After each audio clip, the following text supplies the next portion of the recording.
دوستو channel subscribe like اور share فرمائیں، شکریہ۔ بسم اللہ الرحمن الرحیم، الحمدللہ رب العالمین والصلاة والسلام علی خاتم النبیین۔ پاک ویوز محمد منشا، السلام علیکم، کیسے ہیں جناب؟ سب سے پہلے تو سب دوستوں کو، سب ناظرین کو، سب سبسکرائبرز کو جو بھی کسی بھی حوالے سے ہم سے انٹریکٹ کرتے ہیں، ان کو عید الفطر کی مبارکباد دل کی گہرائیوں سے ہم دیتے ہیں۔ یہ ان کی مہربانی ہے کہ یہ محفل جو ہے وہ گرم رہتی ہے، اور اللہ تعالیٰ ان کو ایسے بے شمار رمضان نصیب کرے اور اس کی برکتیں سمیٹنے کی توفیق عطا فرمائے۔ ہمیشہ آپ کا خاندان، آپ خوش و خرم رہیں اور عافیت سے رہیں، اور پاکستان ہمیشہ زندہ و تابندہ رہے، اور جو بھی خیر خواہ ہے پاکستان کا وہ بھی ہمیشہ سرخرو رہے، اور جو پاکستان کا بدخواہ ہے اللہ تعالیٰ اسے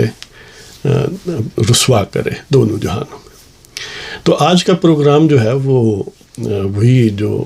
مسجد نبوی صلی اللہ علیہ وآلہ وسلم کا کیس ہے، اس میں جو دفعات لگائی گئی ہیں ان کو تھوڑا تفصیل سے اپنے دوستوں کے سامنے رکھتے ہیں، تاکہ یہ اندازہ ہو جائے کہ یہ دفعات کتنی سخت ہیں یا نرم ہیں، اور ان کے نتائج کیا ہو سکتے ہیں۔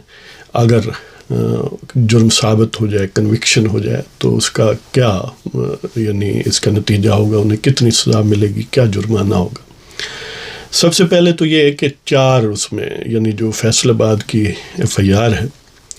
جو 14 نون بندوں کے خلاف اور باقی 100-150 نامعلوم بندوں کے خلاف ہے، اور جو نون بندے ان میں ظاہر ہے نمبر 1 عمران خان صاحب ہیں، اور پھر ان کے ساتھ شیخ رشید وغیرہ ہیں، فواد چودھری ہیں، وہ جو شہباز گل ہے وہ ہے، انیل مسرت ہیں، اور نبیل مسرت ہیں، اور یعنی پہلے پروگرام میں ان کے نام بتائے جا چکے۔ تو جو دفعات لگائی گئی ہیں وہ 4 ہیں: 295 الف یا 295A، 295، 296 اور 109 پاکستان پینل کوڈ یا تعزیرات پاکستان کی دفعات جو ہیں وہ 295 الف، 295، 296، 109 ہے۔ یہ اسی ترتیب سے لکھے ہوئے ہیں وہاں جو رپٹ ہے یا FIR ہے، کہ پہلے 295 الف لکھا ہے، پھر 295، پھر 296، پھر 109۔ ویسے تو اگر ہم ادروائز نیچرل آرڈر دیکھیں تو 295 ہونا چاہیے، پھر 295A ہونا چاہیے، پھر 296 اور 109 تو ان سب سے پہلے ہونا چاہیے، لیکن بہرحال اس سے ترتیب سے کوئی خاص فرق نہیں پڑتا۔ تو دیکھتے ہیں جی 295 الف کیا ہے۔ 295 الف جو ہے وہ یہ کہتی ہے سادہ ترین لفظوں میں اور مختصر ترین انداز میں کہ اگر کوئی بندہ عمدن اور کینہ پروری سے یا پلاننگ سے کچھ ایسے اعمال کرے جس سے کسی کے مذہبی جذبات مجروح ہوتے ہوں، یا اس کے مذہب کی توہین ہوتی ہو، یا مذہبی عقائد کی توہین ہوتی ہو، تو اس صورت میں اسے کتنی سزا ہوگی؟ اگر جرم ثابت ہو جائے 10 سال یا جرمانہ یا دونوں۔ یعنی 295 الف کے تحت اگر آپ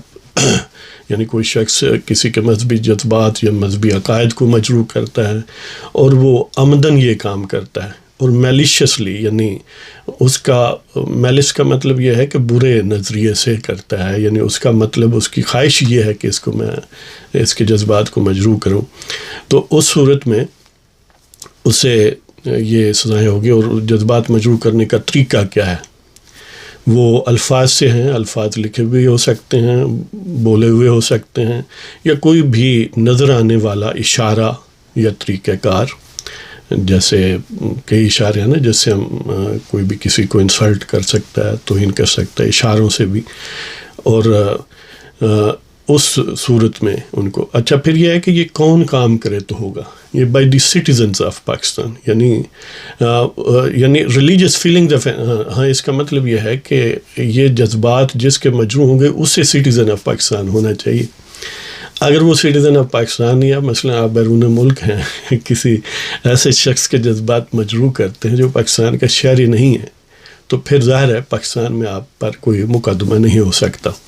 لیکن اگر پاکستانی شہری کے بیرون ملک بھی آپ جذبات مجروح کریں گے، آپ بے شک شہری ہیں یا نہیں ہیں، وہ پاکستان میں مقدمہ ہو سکتا ہے اگر کورٹ کا لمبا ہاتھ قانون کا وہاں تک پہنچ گیا، کہیں آپ ان کے قبضے میں آ گئے تو یہ بات ہوگی۔ تو یہ تو ہے 295 الف کہ آپ نے مذہبی جذبات کو یا مذہبی عقائد کو ارادتاً اور فتنہ پروری کے ذہن سے نقصان پہنچایا ہو، مجروح کیا ہو، پھر آپ کو 10 سال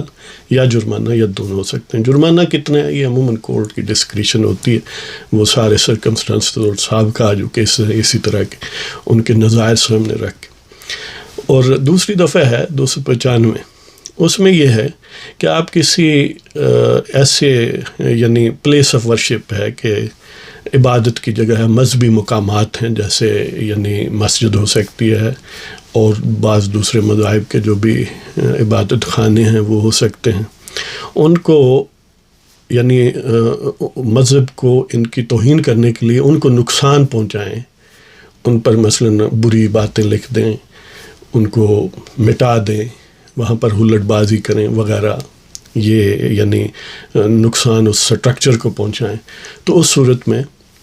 یہ لاگو ہوگی 295 جو دفعہ ہے پاکستان پینل کوڈ یا تعزیرات پاکستان کی۔ اور اس میں کتنی سزا ہو سکتی ہے جی؟ 2 سال اور جرمانہ یا دونوں، یعنی ہمیشہ اسی طرح سیکشنز میں لکھا جاتا ہے کہ سزا یعنی سالوں میں یا مہینوں میں کتنی ہوگی یا دنوں میں کتنی ہوگی، پلس جرمانہ ہوگا، وتھ جرمانہ بھی ہو سکتا ہے، بغیر جرمانے کے بھی۔ تو یہ ہے جی 295 دفعہ جو لگائی گئی ہے۔ اب 296 ہے، وہ یہ ہے کہ آپ کسی مذہبی اجتماع کو ڈسٹرب کرتے ہیں، جیسے کوئی نماز پڑھ رہا ہے یا کوئی مجلس سپوز ہو رہی ہے یا کوئی یعنی مذہبی نقطہ نظر سے جیسے نماز عید ہو رہی ہے یا نماز جمعہ ہو رہی ہے، کوئی اس کو آپ اس مذہب کو ڈسٹرب کرنے کے لیے اس مذہب کے پیروکاروں کو، اس مذہبی اجتماع کو ڈسٹرب کرتے ہیں اور ان کو اپنے عقائد کے مطابق عبادت نہیں کرنے دیتے یا تقریبات کا انعقاد نہیں کرنے دیتے، تو اس صورت میں یہ دفعہ لاگو ہوگی 296۔ تو اس میں سزا کتنی ہے؟ 1 سال، جرمانہ یا دونوں،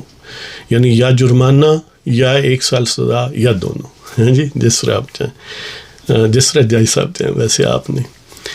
یعنی اس حالات کے مطابق۔ اور ایک دفعہ ہے 109، وہ ایک قسم کی آل انکمپسنگ ہے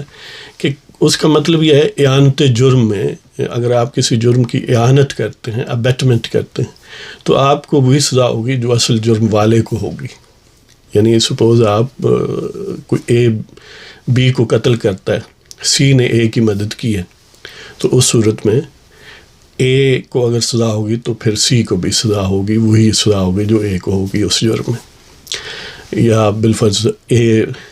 بی کو رشوت دیتا ہے تو بی کو رشوت لینے پر جو ہوگی وہی اے کو بھی ہوگی، یعنی اس طرح کا ہے اس کا کہ اعانت جرم۔ اور اعانت جرم کے کئی طریقے ہو سکتے ہیں، وہ یعنی کوئی کنسپیریسی ہو سکتی ہے اس کے پرسوینس میں، یعنی سازش کچھ لوگوں نے کی ہے، عملی طور پر ایک ہی نے جا کے کام کیا، تو پھر وہ باقی جو لوگ ہیں وہ اعانت جرم یا ابیٹمنٹ میں پکڑے جائیں گے یا ابیٹر ہوں گے، وہ معاونین مجرم ہوں گے یا معاونین جرم ہوں گے۔ آپ کسی کو ابھار سکتے ہیں، جیسے یعنی کسی کو ابھاریں کہ یہ دیکھو یہ شخص ایسا ہے ویسا ہے، اور مشتل کر کے اس کے خلاف لوگوں کو کریں۔ اور اسی طرح عملی طور پر آپ یعنی کوئی میٹیریل ایڈ دیتے ہیں، بالفرض کسی کو اسلحہ خرید کے دیتے ہیں وغیرہ وغیرہ۔ تو یہ ہے جی کہ اگر کسی جرم کی اعانت کی خاص سزا خود طور پر یعنی کسی قانون میں نہیں دی گئی ہے تو پھر تو وہ ہوگی، اگر نہیں ایسی دی گئی تو پھر وہی جو اصل جرم کیا وہی ان کی سزا ہوگی۔ تو اصل میں یہ جو جتنے لوگ اس میں شامل ہیں ایف آئی آر میں، ان میں سے جو فزیکلی وہاں موجود تھے ان پر تو یہ پہلی جو ہیں دفعات 295 الف 295 اور 296 لگیں گی، اور جو تھے وہاں نہیں لیکن وہ اعانت جرم میں ان پر اعانت جرم ثابت ہو جاتی ہے کہ ان لوگوں نے اکسایا ہے، پلاننگ میں حصہ لیا ہے، انکریج کیا ہے وغیرہ وغیرہ، تو اس صورت میں یہ بھی اسی طرح سزا پائیں گے جس طرح وہ فزیکل وہاں جو موجود تھے وہ پاتے ہیں. یعنی یہ چاروں دفعات دیکھیں تو زیادہ سے زیادہ سزا جو سب سے سخت ہے وہ 10 سال سزا ہے، 10 سال قید ہے یا جرمانہ ہے یا دونوں ہیں، اور کم سے کم 1 سال ہے جرمانہ ہے یا دونوں. یہ جناب صورتحال ہے. اب آپ کو یہ تو پتہ ہوگا کہ جو شیخ راشد شفیق صاحب، ویسے نام شیخ راشد جب لیتے ہیں لگتا ہے کوئی دبئی کا شیخ لیکن یہ پنڈی کا شیخ ہے جناب، شیخ رشید صاحب کا بھتیجا. تو اس کو عدالت میں اٹک میں ضلعی عدالت میں پیش کیا گیا. یعنی یہ پروسیس گویا جو ہے وہ جاری ہے کرمنل پروسیڈنگز کا. تو دیکھتے ہیں کہ الٹیمیٹلی یہ معاملہ کہاں تک جاتا ہے. ویسے اس حساب سے 10 سال بھی اگر سزا ہو تو یقیناً بڑی سخت ہے. اب اس یعنی ویسے اگر 295 جو ہے وہ براہ راست نبی پاک علیہ الصلوۃ والسلام کے متعلق ہے، اگر ان کے متعلق کوئی توہین کرتا ہے تو پھر 295 اس میں عمر قید اور سزا موت بھی ہو سکتی ہے. 295 یہ ویسے ایک ایڈیشنل بات کریں. 295 جو ہے وہ قرآن پاک کے متعلق ہے، اور 295 تو آپ کے سامنے پہلے بیان کر دی، 295 بھی بیان کر دی. تو یہ ہے جناب. اور اس کے اوورآل جو چیپٹر ہے اس کو یہی کہا جا سکتا ہے کہ جو جرائم ہیں مذہب کے متعلق یا کسی کے مذہب کے خلاف، یہ اس کیٹیگری میں آپ سمجھ لیں. تو دیکھتے ہیں کہ یہ حضرات جو ہیں، یعنی دیکھیں ان میں سے کئی نے باقاعدہ اس ویڈیو پر خوشی کا اظہار کیا جب یہ خبر سنی، اس خبر پر یا اس فوٹیج پر یا اس ویڈیو پر. اور ایون اس کام ہونے سے پہلے بھی انہوں نے اپنی گفتگو سے، سوشل میڈیا پر پوسٹنگ سے یہ تاثر کریٹ کیا کہ گویا وہ اس کے پشت بان ہیں، اور بعد میں بھی اس کو آن کیا اور پسند کیا اور خوش ہوئے. تو ظاہر ہے یہ ایک ابیٹمنٹ ہے اور یہ ان کے انوالومنٹ کا ثبوت ہے. لیکن عجیب بات یہ ہے کہ دیکھیں ایون شیخ رشید نے بھی الٹیمیٹلی ایک ہومیوپیتھک سی اسٹیٹمنٹ دی اس کی مذمت کرنے کے لیے، جب انہیں نظر آیا کہ معاملات تو بہت سخت ہو گئے. اس طرح وہ جو وائز صاحب ہیں جنہوں نے کسی فورم سے مقبولیت پائی اور اب اس فورم سے بھی گویا وہ ڈساؤن اس کو کر چکے ہیں، اور اپنے طور پر وہ سمجھتے ہیں کہ انہیں کسی چیز کی ضرورت نہیں ہے، کہ ان کے خاص پیروکار ہو گئے ہیں کسی بھی سبب سے، لہذا وہ جس ماحول میں ہوتے ہیں وہی رنگ اڈاپٹ کرتے ہیں. تو وہ ہر ایک پتر ہی دن جی وہ پنجابی میں کہتے ہیں نا، پیر پتر دیوے نہ دیوے ستھن تو نہیں لائے گا لیکن ایک کچھ لا بھی لیندے جی. تو بہرحال وہ صاحب جو ہیں انہوں نے بھی ہومیوپیتھک سی اسٹیٹمنٹ دی اس کی مذمت میں. لیکن عجیب بات ہے یہ ہے کہ آل یوتھ کے جو اس وقت پیشوا ہیں عمران خان صاحب، انہیں گوگی کی بڑی فکر ہے کہ وہ گوگی کے ترجمان ہیں. اس کے لیے باقاعدہ پریس کانفرنسز وغیرہ کر رہے ہیں، اور لیکن اس اتنے اہم ایشو پر، اور گویا اگر کوئی سنجیدہ آدمی ہو جس کا دماغ صحیح کام کرتا ہے وہ بے شک دہریہ بھی ہو، لیکن اس صورت میں وہ اس چیز کو کنڈیم کرے گا، کسی اور مقصد کے لیے نہ بھی ہو، اپنی ویسٹڈ انٹرسٹ کے لیے. لیکن خان صاحب یا تو پتہ نہیں کسی اور دنیا میں رہتے ہیں، ان کے ارد گرد کوئی حصار ہے چڑھایا ہوا جنوں نے، جادو نے، کیا ہے، یا کچھ لوگوں نے، کہ انہیں اس صورتحال کی شدت کا اندازہ نہیں ہے، لہذا انہوں نے ہومیوپیتھک سی اسٹیٹمنٹ بھی اس کی مذمت میں نہیں دی. یہ کتنی دیدہ دلیری ہے، یا یہ ہے کہ انٹرنلی وہ وہی ہیں جو اپنے اعمال سے ظاہر ہوتے ہیں، کہ وہ عموماً جو مقدس شخصیات ہیں عامیانہ پن سے ان کا ذکر کرتے ہیں، اور اپنے آپ کو بعض اوقات ان سے ایسے الفاظ اور ایسے انداز اپناتے ہیں کہ ان سے ایکویٹ کرنے کا شک پڑتا ہے. لہذا وہ اور ان کے بعض پیروکار بھی اسی انداز سے اس کو آؤن کرتے ہیں کہ گویا وہ بھی انہی مقدس شخصیات کے کوئی ارد گرد کی چیز ہے. اور یہ بڑا خوفناک معاملہ، اس لیے بہت سارے لوگوں کا خیال ہے کہ آل یوتھ ایک باقاعدہ فتنہ ہے، اور فتنہ آپ کو پتہ ہے کہ قتل سے شدید تر ہوتا ہے. یہ باقاعدہ ایک زنادقہ کا انداز ہے، اور اس فتنے کو، اس کلٹ کو سیریسلی لینے کی ضرورت ہے. وہ جو اس میں کسی وجہ سے اندھے ہوئے ہیں، وہ یعنی برین واشنگ سے یا ذاتی مفاد سے یا کسی اور کے تعصب میں یا کینہ پروری میں یا کسی سے غلو حد تک محبت میں، تو انہیں اس پر غور کرنا چاہیے کہ وہ کیا کر رہے ہیں۔ تو بہرحال اللہ تعالیٰ آپ سب کو سلامت رکھے۔ پاکستان زندہ باد، پاکستان کے عوام زندہ باد، پاکستان کا آئین پائندہ باد۔ پھر ایک دفعہ عید مبارک، اجازت لیتا ہوں، خدا حافظ۔